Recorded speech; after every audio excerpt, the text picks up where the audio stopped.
façam o tal do triplo C. Curta, comenta, porque a integração do chat ajuda muito, e compartilhe.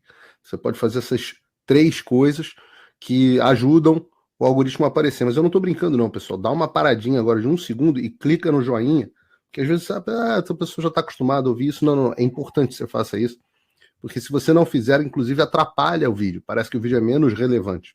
Então... Paulão, a gente tem a Paula. Paulo, você acha que pela atitude da grande mídia de ter tomado o lado dos extremistas pode desencadear ataques nos Estados Unidos e na Europa daqui para frente? É uma pergunta, e eu vou colocar outro também. A gente roda todo mundo falando, mas com ênfase no Paulo. Luiz Fernando Nunes de Souza. A política americana tem responsabilidade direta sobre o que está acontecendo? Os ataques do Hamas começaram desde a eleição do Biden. Volta a Trump. Aqui é uma afirmação, perdão. Não é uma pergunta.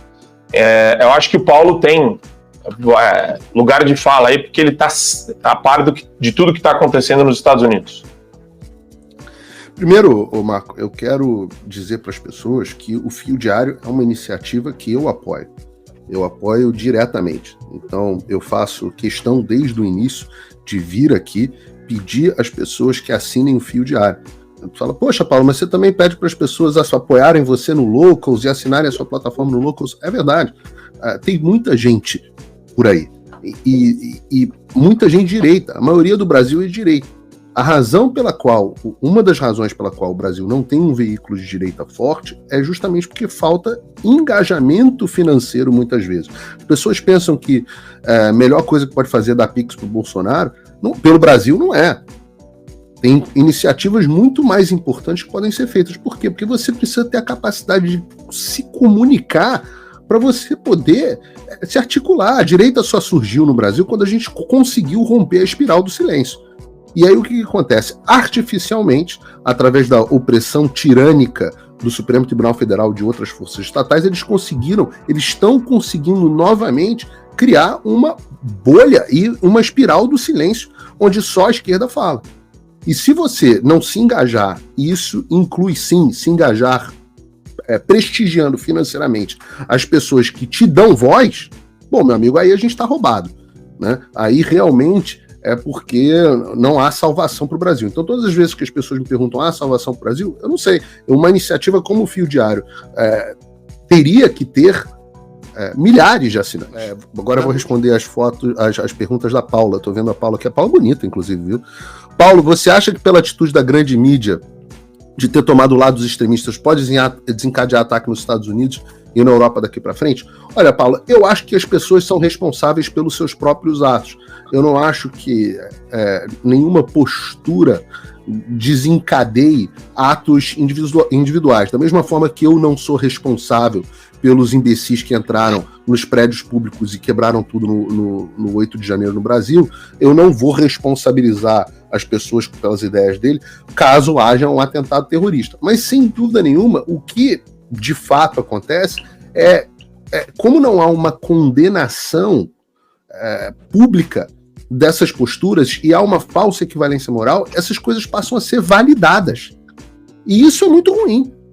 Isso é muito ruim. Cria um clima onde as pessoas se sentem validadas para lutar contra o que, como o Adriles explicou muito bem aqui, contra os absurdos dos opressores, ocupadores de Israel, etc, etc. Então, as pessoas se sentem responsáveis por lutar contra isso. Agora, não dá para se a pergunta é se dá para responsabilizar criminalmente, não dá. Agora, se há um clima de contribuição nessa direção, eu acho que há, sim. Perfeito. Adriles, você tem alguma coisa para adicionar nesse ponto ou a gente pode rodar a pauta, Adriles e Geisel? Eu só queria reiterar, eu acho que criminalmente não dá para responsabilizar nem a mídia, nem as escolas, nem as universidades, ou menos os governos federais que são omissos ou estabelecem uma falsa equivalência entre o movimento terrorista do Hamas e o Estado de Israel. Mas qualquer tipo de ato terrorista, qualquer tipo de ato brutal contra civis, sobretudo contra civis judeus, será de uma responsabilidade direta, sim, de uma mídia, de uma universidade, de uma escola ou de um governo que não tenha dito às claras à população o que está acontecendo, porque o dever da mídia é informar. o dever de uma escola, de uma universidade, é informar e formar. E o dever de um governo é dar transparência ao que está acontecendo, não só no seu país, como a geopolítica e suas negociações com o mundo. Então, quando você relativiza, quando você omite, quando você mente a respeito de um grupo terrorista monstruoso que está atacando a população civil, e essa população civil dentro desse país reage, você cria uma falsa equivalência, dizendo que o agredido é, na verdade, o agressor, você está fomentando, sim, movimentos de mais terror, de mais monstruosidade, de mais preconceito, ou, quiçá, de morte de civis também judeus. Então, tem uma responsabilidade brutal. Não vão ser responsabilidade, por quê? Porque é uma responsabilidade diluída. E aqui eu faço essa nova comparação entre atores políticos, midiáticos, universitários, intelectuais no mundo, que conformam esse amálgama absolutamente subjetivo e grandioso que é a esquerda mundial. Então, não dá para culpar como se culpou objetivamente e justamente o nazismo pelo antissemitismo ou o antijudaísmo na Alemanha nos anos 30. Mas é culpa exclusiva da esquerda, sim, essa narrativa falaciosa que pode reverberar em mais terror, em mais mortes, em mais perseguição e mais preconceito. Eu só falo assim, eu tenho certo cuidado com essa tese, porque essa tese é a tese central hoje da esquerda, de que existe um discurso de ódio que é perigoso e precisa ser calado. Mas o deles é objetivo. Não estou falando para calar, estou falando para alterar uma narrativa falaciosa, Paulo Figueiredo. É por isso que eu quero tomar esse cuidado. O que a gente está falando é que as narrativas devem ser combatidas, né? A gente tem que agora só tomar cuidado, porque essa é exatamente a tese do Alexandre de Moraes para responsabilizar os mentores intelectuais do 8 de janeiro. O que ele fala é que nós... Mas a tese dele é mentirosa, Marco. Mas peraí. Só pra eu a gente quer ter essa discussão aqui, não? Porque a gente tem outras pautas. Não, presta atenção. Quando Adriles. A direita ou a extrema-direita brasileira está difundindo ideias como nazismo, fascismo, isso é uma mentira escancarada. Você vai numa rede social, não existe isso. Agora, quando você vê numa rede social movimentos antissemitas, antijudaicos claros, não mas não é isso que ele diz. Não é só isso que ele diz. Isso é reverberação de um discurso odioso, mas que não é odioso, é subliminar, é sutil. Não, Adriles, ele diz que nós, por exemplo... estava na Globo News dizendo que a Palestina estava oferecendo uma resistência pacífica. E a resistência pacífica da Palestina é o movimento Hamas. Então você cria uma narrativa realmente, concretamente falaciosa. E aí, Paulo Figueiredo, aí eu vou discordar de você pelo seguinte: você acabou de dizer que o Fio Diário e outras iniciativas da direita estabelecem como uma contraponto essa narrativa hegemônica de uma grande mídia que está tomada pela esquerda. Então, se a gente não falasse claras as coisas como elas são, sobre o ponto de alterar algum tipo de princípio de verdade, ou sobre o ponto de ser não complacente a uma narrativa hegemônica, aí a gente vai se solapar completamente. Eu vou pedir só um pouquinho mais de objetividade, porque a gente precisa rodar aqui.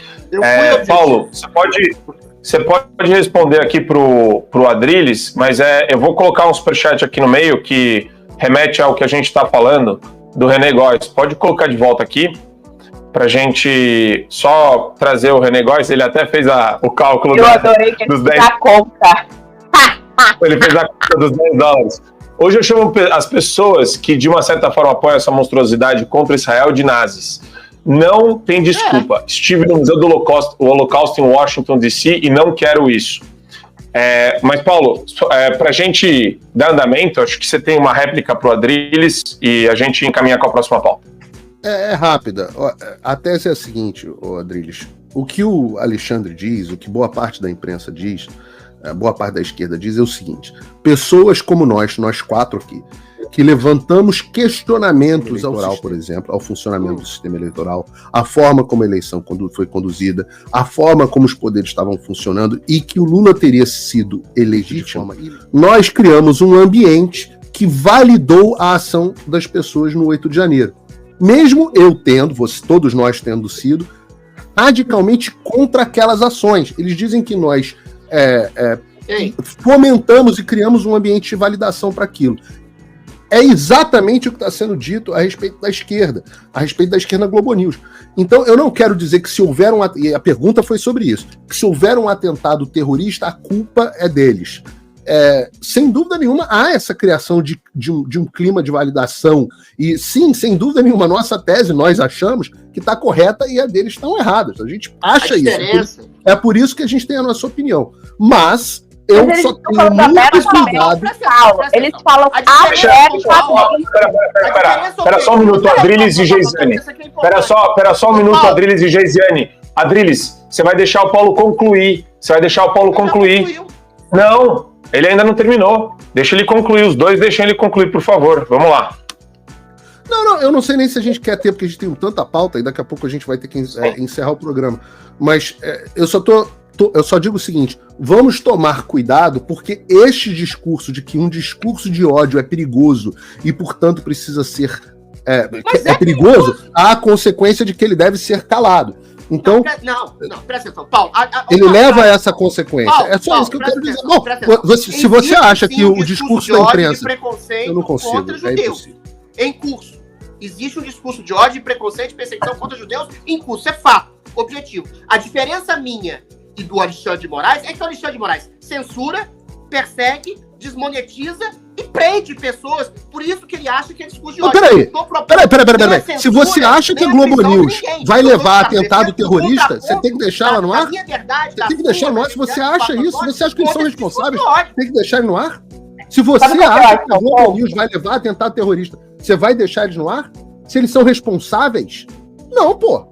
Você vai mandar calar. E essa é a tese do Alexandre. Você acabou de se tornar o Alexandre de Moraes. Prender ou caçar a rede. Não, mas tem que prender. Se você acha... Não, peraí. Se você acha que o jornalista é responsável, você tem que responsabilizá-lo. Se você acha que ele é responsável, você tem que calá-lo. Olha só, esse debate... Então, essa que é uma boa discussão. Eu só não quero cair exatamente no argumento da esquerda no mundo, porque é por isso que estão bloqueando as redes sociais, é por isso que estão bloqueando as redes sociais na Europa, é por isso que estão bloqueando as redes sociais no Canadá, e é por isso que estão bloqueando as redes sociais no Brasil. Mas você acha eu sou um radical, um absolutista da liberdade de expressão. Eu não acho que a jornalista Globo News que fala que Israel é má, ela é responsável se alguém amanhã tacar com faca o vizinho. Isso. Eu acho que o maluco é maluco. O maluco tem que ser responsabilizado. Não a jornalista. A jornalista combato eu. A minha arma contra a jornalista é isso aqui, é o meu microfone. Eu acho, posso colocar a bola no chão? Eu vou colocar a bola no chão aqui pra gente rodar a pauta. Meus amores, eu acho, juro por Deus que eu acho que vocês concordam. No direito, tem 3 tipos de responsabilização: administrativa, civil e penal, certo? A gente está falando de responsabilização na esfera penal, que é a última racha do Estado, que é a última instância que você vai lá acionar o Estado para prender alguém. Quando você fala em responsabilização civil, você está falando, aquela pessoa cometeu algum ilícito civil. É outra coisa, né? Que não necessariamente chega no penal. Então, a pessoa tem que indenizar, a pessoa tem que... gerou uma indenização, alguma coisa que ela fez em detrimento de outra pessoa. Fechou? Essa é outra coisa. O microfone do Paulo, o nosso microfone do Fio Diário, é a nossa melhor arma contra os jornalistas militantes, contra o jornalista canalha, contra o mentiroso, contra Reinaldo Azevedo, Marco Antônio Villa, Vera Magalhães, Alexandre Borges, toda essa corja mentirosa. E eu acho que no fundo vocês concordam. A gente não pode promover uma perseguição do Estado, a gente tem que promover um boicote nosso contra esses mentirosos. A gente tem que ganhar no plano cultural e ganhar no terreno da liberdade de expressão e do debate. Vamos lá. Faça um tal do triplo C. Curta, comenta, porque a integração do chat ajuda muito, e compartilhe. Você pode fazer essas 3 coisas que ajudam o algoritmo a aparecer. Mas eu não tô brincando não, pessoal. Dá uma paradinha agora de 1 segundo e clica no joinha, porque às vezes essa pessoa já está acostumada a ouvir isso. Não, é importante que você faça isso, porque se você não fizer, inclusive atrapalha o vídeo. Parece que o vídeo é menos relevante.